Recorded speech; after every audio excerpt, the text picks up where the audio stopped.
दोस्तों, पश्चिमी एशिया या मिडिल ईस्ट में मौजूद 7 अमीरातों से मिलकर बना है संयुक्त अरब अमीरात यानी कि यूएई, यूनाइटेड अरब अमीरात। इसी यूएई का दूसरा सबसे बड़ा अमीरात है दुबई शहर। तो आप ये कह सकते हो कि ये 7 बड़े शहरों से मिलकर बना है, जिसमें दूसरा सबसे बड़ा शहर है दुबई। वर्तमान में दुबई आज एक वैश्विक महानगर के रूप में जाना जाता है, जो कि दुनिया का एक बहुत बड़ा व्यापारिक केंद्र है और आधुनिक इंजीनियरिंग का बेजोड़ नमूना है। लेकिन क्या आपको पता है कि एक टाइम पे दुबई सिर्फ एक छोटा सा गांव हुआ करता था, जहां लोग मछली पकड़ने आते थे और मोती जमा करने आते थे। लेकिन दुबई के नेताओं की आगे की सोच और यहां की भौगोलिक लोकेशन के सही इस्तेमाल की वजह से आज 21वीं सदी में दुबई विश्व का सबसे इंपॉर्टेंट महानगर बन गया है। अगर सबसे पहले हम दुबई की लोकेशन समझें तो आप देखोगे कि ये अरब प्रायद्वीप के उत्तर पूर्व यानी कि नॉर्थ ईस्ट में मौजूद है। फारस की खाड़ी के दक्षिणी तट पे आपको नजर आएगा, फारस की खाड़ी के थोड़ा सदन में आपको नजर आएगा। इसकी जो ऊंचाई है समुद्र तल से वो सिर्फ 16 मीटर है यानी कि 52 फीट है। लैटिट्यूड और लॉन्गिट्यूड की बात करोगे तो इसका जो लैटिट्यूड अक्षांश है वो 25.26 डिग्री नॉर्थ और लॉन्गिट्यूड यानी देशांतर जो है वो 55.30 डिग्री ईस्ट में है। इस लोकेशन का फायदा क्या है? इसका फायदा यह है कि ये दुनिया में ऐसी जगह पे मौजूद है कि ये पूर्व में एशिया और पश्चिम में यूरोप और अमेरिका के बीच में एक व्यापारिक पुल का काम करता है। आपने देखा होगा कि कहीं से भी कोई भी जहाज उड़े वो मेनली दुबई में जरूर रुकता है, चाहे वो ट्रेवलर्स का हो यानी कि पैसेंजर का जहाज हो या फिर माल ले जाने वाला जहाज हो, हवाई जहाज की बात कर रहा हूं मैं, तो वो यहाँ पे जरूर रुकता है। अगर आप दुबई के पड़ोसियों की बात करोगे तो इसके उत्तर पूर्व में शारजा मौजूद है, दक्षिण में अबू धाबी जो कि यूएई की राजधानी है, और दक्षिण पूर्व में देखोगे तो ओमान देश मौजूद है यानी कि इसकी एक अंतर्राष्ट्रीय सीमा भी है। इसके अलावा दुबई का एक और हिस्सा है जिसको हम हट्टा के नाम से जानते हैं। ये जो है एक तरीके का एक्सक्लेव है यानी कि अंतः क्षेत्र है। ये दुबई का ही हिस्सा है लेकिन दुबई शहर के बाहर मौजूद है। हट्टा की जो सीमाएं हैं वो 3 तरफ से ओमान देश से लगती हैं और बाकी का हिस्सा जो है वो अजमान और रास अल खेमा से घिरा हुआ है। तो यानी कि है तो ये दुबई का हिस्सा लेकिन दुबई से थोड़ा बाहर है। तो हट्टा को आपको स्पेशली याद रखना है। इस लोकेशन का दूसरा फायदा यह है कि दुबई जो है प्राकृतिक आपदाओं जैसे भूकंप और सुनामी से लगभग सुरक्षित है काफी हद तक। भूकंप यहाँ इसलिए नहीं आ सकता, मतलब ज्यादा बड़ा इसलिए नहीं आ सकता क्योंकि भूकंप लाने वाली जो करीबी लाइन है, जागरोस फॉल्ट लाइन जिसको हम कहते हैं, वो यहाँ से 200 किलोमीटर की दूरी पर है। इसलिए विशेषज्ञों का मानना यह है कि यहां पर आने वाला जो भूकंप है वो बहुत ही कम तीव्रता का होगा। अब देखो, नेचर तो अपने हिसाब से चलती है, वो किसी की सुनती नहीं है। अगर मान लो कि कोई बहुत ही बड़ा प्राकृतिक हादसा हो जाए तो हम कह नहीं सकते, लेकिन अगर हम नोट करें तो यहां भूकंप जो आएगा वो कम तीव्रता का आएगा। सुनामी की बात करोगे तो दुबई के पास का जो समुद्र है वो फारस की खाड़ी का है और वो उतना गहरा नहीं है, क्योंकि सुनामी लाने के लिए बड़ी बड़ी लहरों की जरूरत पड़ती है और जो बड़ी लहरें होती हैं वो गहरे समुद्र में उठती हैं, ये कम गहरे समुद्र में नहीं उठती हैं। इसलिए यहाँ पर सुनामी का खतरा भी काफ़ी हद तक कम है। बात करेंगे दुबई के क्षेत्रफल के बारे में, तो दुबई का टोटल क्षेत्रफल लगभग 3,900 वर्ग किलोमीटर में था, जो कि अब बढ़कर 4,110 वर्ग किलोमीटर हो गया है। अब आप कहोगे कि अचानक से 210 वर्ग किलोमीटर कैसे बढ़ गया?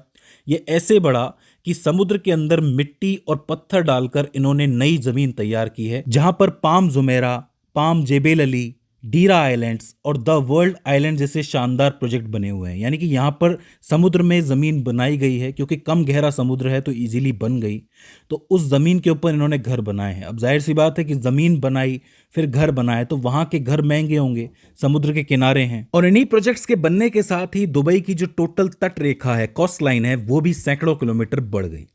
बात करें इसके पड़ोसी देश और जटिल सीमाओं के बारे में, तो देखो, दुबई की एक सीमा लगती है ओमान से। ओमान के साथ दुबई की सीमा ज़मीनी सीमा है, खासकर हट्टा के इलाके में। मैंने अभी आपको बताया कि हट्टा जो है वो दुबई का ही हिस्सा है, लेकिन दुबई से थोड़ा दूर है, ओमान से घिरा हुआ है। ओमान का जो मुसन्नम प्रायद्वीप है वो दुबई के सड़क मार्ग से सिर्फ 180 किलोमीटर की दूरी पर है। देखो, एक बात समझो कि ये जो हट्टा है वो पहले ओमान का हिस्सा हुआ करता था, लेकिन 1850 के आसपास इसको दुबई को सौंप दिया गया था। इसमें एक विशेष बात यह है कि ओमान का एक इलाका है माद, जो पूरी तरीके से यूएई के अंदर है। ध्यान से समझना, माद जो है वो ओमान का इलाका है लेकिन यूएई में मौजूद है। उस माद के अंदर भी एक गांव है, नहवा गांव। वो छोटा सा गांव जो है वो यूएई का हिस्सा है। तो यानी कि माद ओमान का हिस्सा है लेकिन यूएई में है। उसी माद के अंदर एक छोटा सा गांव है नहवा, वो यूएई का हिस्सा है। इस तरीके से आप समझ सकते हो इसे। दूसरी सीमा है ईरान की सीमा। यहाँ पे जो ईरान है वो फारस की खाड़ी के ठीक उस तरफ स्थित है, यानी कि दोनों के बीच की दूरी, समुद्री दूरी है सिर्फ 120 किलोमीटर। बाकी तेहरान जो है, जो कि ईरान की राजधानी है, वहाँ से इसकी हवाई दूरी लगभग 1223 किलोमीटर है। तो इतनी कम दूरी होने के कारण ऐतिहासिक रूप से दुबई जो है वो ईरान के लिए एक री एक्सपोर्ट हब बना हुआ है, यानी कि सामान खरीद कर वापस ईरान को बेचने का एक केंद्र बना हुआ है।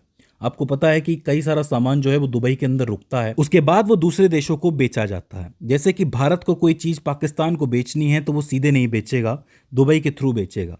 इसी तरह पाकिस्तान भी दुबई के थ्रू भारत को कोई चीज़ बेचेगा।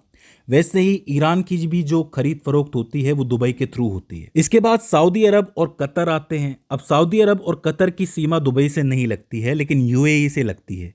यूएई दक्षिण और पश्चिम में सऊदी अरब से जुड़ा हुआ है और उत्तर पश्चिम में समुद्र के रास्ते कतर दुबई का पड़ोसी है। तो ये चीज आपको याद रखनी है। बात करें दुबई के जल स्रोतों के बारे में, यानी समंदर, नहरें और डैम के बारे में, तो यहाँ फारस की खाड़ी सबसे पहले आता है। दुबई के पश्चिम में ये मौजूद है। यहाँ 300 से ज़्यादा प्रजातियों की मछलियाँ जैसे हम्मीर, समुद्री कछुए, डॉल्फिन और शार्क पाई जाती है। इसका महत्व ये है कि इस खाड़ी ने दुबई को दुनिया भर में समुद्री रास्तों से जोड़ा है। पुराने समय में दुबई का मछली पकड़ने और मोती निकालने का व्यवसाय इसी खाड़ी की बदौलत फला फूला, यानी कि जो लोग मछली पकड़ते थे, मोती निकालते थे, वो इसी रास्ते से निकालते थे। तो फारस की खाड़ी इसके लिए बहुत इंपॉर्टेंट है। दूसरा आता है दुबई क्रीक। यह शहर के बीचों बीच गुजरने वाली एक प्राकृतिक खारे पानी की खाड़ी है जो शहर को दो हिस्सों में बांटती है। उत्तर में डीरा है और दक्षिण में बर दुबई। याद रखना, बर दुबई। इसका व्यापारिक महत्व यह है कि 1950 और 60 के दशक में इस क्रीक को गहरा, यानी कि खोदा गया ताकि बड़े पानी का जहाज अंदर से जा सके। इसी कदम ने दुबई को एक बहुत बड़ा व्यापारिक केंद्र बना दिया था। तो ये चीज़ आपको स्पेशली याद रखनी है, दुबई क्रीक वाली। इस वक्त बहुत ज़्यादा ट्रेंड में भी है ये। फिर आता है दुबई वाटर कैनाल, यानी कि दुबई की बहुत बड़ी नहर, और हट्टा डैम।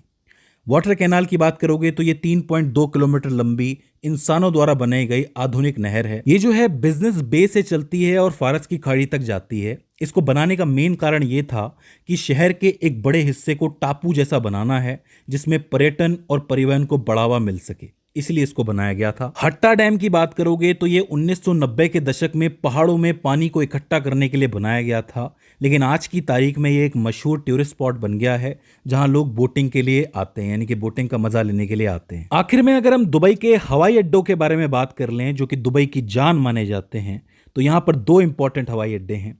पहला दुबई अंतर्राष्ट्रीय हवाई अड्डा, जो कि अल गरहौद इलाके में स्थित है और अभी दुबई का मुख्य एयरपोर्ट बना हुआ है। आपको जानकर हैरानी होगी कि 1960 में इसकी शुरुआत सिर्फ रेत पर बनी एक छोटी सी हवाई पट्टी से हुई थी। आज की तारीख में इंटरनेशनल यात्रियों के मामले में ये दुनिया का सबसे व्यस्त एयरपोर्ट है। 2024 में ही यहाँ से 92 मिलियन 9 करोड़ 20 लाख से ज़्यादा लोगों ने सफ़र किया था। ये जो है आर्थिक महत्व इसका बहुत ज़्यादा है। यह एयरपोर्ट दुबई की पूरी जीडीपी में 27% का बहुत बड़ा योगदान देता है और शहर के 21% लोगों का रोजगार जो है वो इसी एयरपोर्ट से चलता है। क्योंकि जितने ज़्यादा यात्री आएंगे उतना ही ज़्यादा व्यापार और टूरिज्म बढ़ेगा, इसीलिए इस एयरपोर्ट पे सुविधाएं भी आपको अच्छी देखने को मिलती हैं। दूसरा जो एयरपोर्ट है वो है अल मखतूम अंतर्राष्ट्रीय हवाई अड्डा। इसका नाम भी आपने सुना होगा। जेबेल अली इलाके में ये मौजूद है। इसे दुबई वर्ल्ड सेंट्रल भी कहा जाता है। देखो, एक बात समझो कि दुबई का जो पुराना वाला एयरपोर्ट है, इसके आसपास पूरा शहर बस चुका है, इसलिए उसे ज़्यादा बड़ा करना मुश्किल है। इसलिए दुबई ने ये योजना बनाई कि इसे एक बड़ा एयरपोर्ट बनाया जाए, पिछले वाले से भी बड़ा बनाया जाए, और उन्होंने बनाया भी, जिससे कि पुराने वाले का वर्कलोड जो है वो यहाँ पर शिफ्ट किया जा सके। अभी की हालत ये है कि आपको पता है कि युद्ध की स्थिति बनी हुई है, तो ऐसे में यहाँ से भी लिमिटेड फ्लाइट्स उड़ रही हैं क्योंकि खतरा है जान को, आपको मालूम है। इसीलिए ये एयरपोर्ट भी लिमिटेड काम कर रहा है। एक शटडाउन मिला था इसको, लेकिन अभी फिलहाल लिमिटेड फ्लाइट्स के साथ ये ओपन हुआ है। तो इसके ऊपर आप स्थिति पे नज़र बनाए रख सकते हो कि आगे क्या होता है। तो दोस्तों, ये हो जाता है दुबई शहर का बेसिक भूगोल। आई होप आपको समझ में आया होगा। अब आगे की वीडियो में हम दुबई की कुछ एक इंपॉर्टेंट जगहों के बारे में बात करेंगे, जिससे कि दुबई का नक्शा आपको क्लियरली कंफर्म हो जाएगा, समझ में आ जाएगा। तो दोस्तों, मुझे उम्मीद है कि इस वीडियो से आपने कुछ ना कुछ नया ज़रूर सीखा होगा और ये वीडियो आपके लिए हेल्पफुल साबित रही होगी। आज की इस वीडियो के अंदर बस इतना ही। See you in the next one.